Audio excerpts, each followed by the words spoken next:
साथियों नमस्कार। एक पुरानी कहावत है, चोर चोर मौसेरे भाई। पर वर्तमान समय में तो ऐसा लग रहा है, ये हो गया है कि चोर चोर सगे भाई।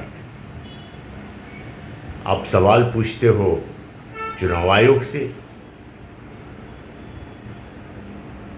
और जवाब देते हैं भाजपा के नेता।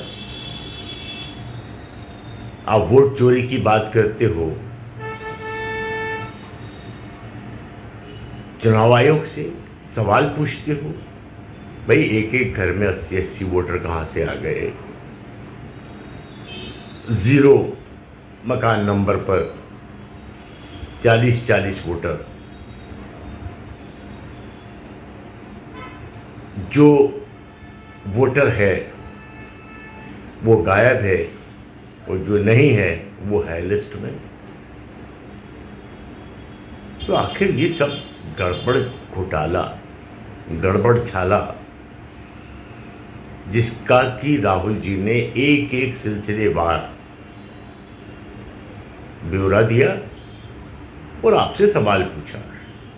वो जैसे ही आपसे सवाल पूछा तो पूरे भाजपा के नेता विभिन्न तरह की वेशभूषाएं, विभिन्न तरह के वक्तव्य देके, विभिन्न तरह की भंगिमाओं में कूद पड़े। गोदी मीडिया जो है वो हर सवाल का मजाक उड़ाने लगा, उसको झूठा साबित करने में लग पड़ा। अरे भाई, सवाल आपसे पूछा है, इस देश का जनतंत्र, इस देश का प्रजातंत्र खतरे में है। वोट की चोरी हो रही है, वोट किसी को और डलता किसी और को है। तो इन सब बातों का जवाब चुनाव आयोग को देना चाहिए था और जवाब देने के लिए भाजपा के नेता सरकसी अंदाज में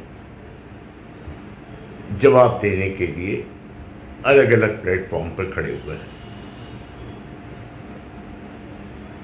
और जब चुनाव आयोग ने प्रेस कॉन्फ्रेंस की, माननीय चुनाव आयुक्त आए, तो उन्होंने ऐसे ऐसे कुतर्क दिए कि जिन कुतर्कों को सुनकर इस देश का बुद्धिजीवी वर्ग, पत्रकार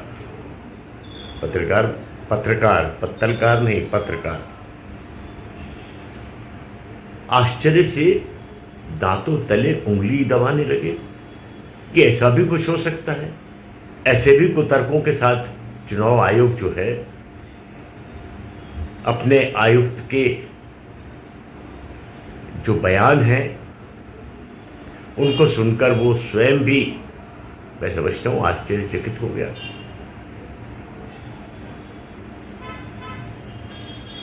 आप सबके माध्यम से हम केवल एक ही बात कहना चाहते हैं कि बराए करम बिहार में जो राहुल जी को, जो तेजस्वी को समर्थन मिल रहा है, लाखों लाख जनता सड़क पर उतरी हुई है अपने वोट की रक्षा के लिए, संविधान की रक्षा के लिए, उसका मान करते हुए जो राहुल जी ने सवाल पूछे हैं उसका जवाब दें, उसकी जांच करें, उसका विश्लेषण करें और सत्यता जो है वो देश के सामने रखें। नमस्कार।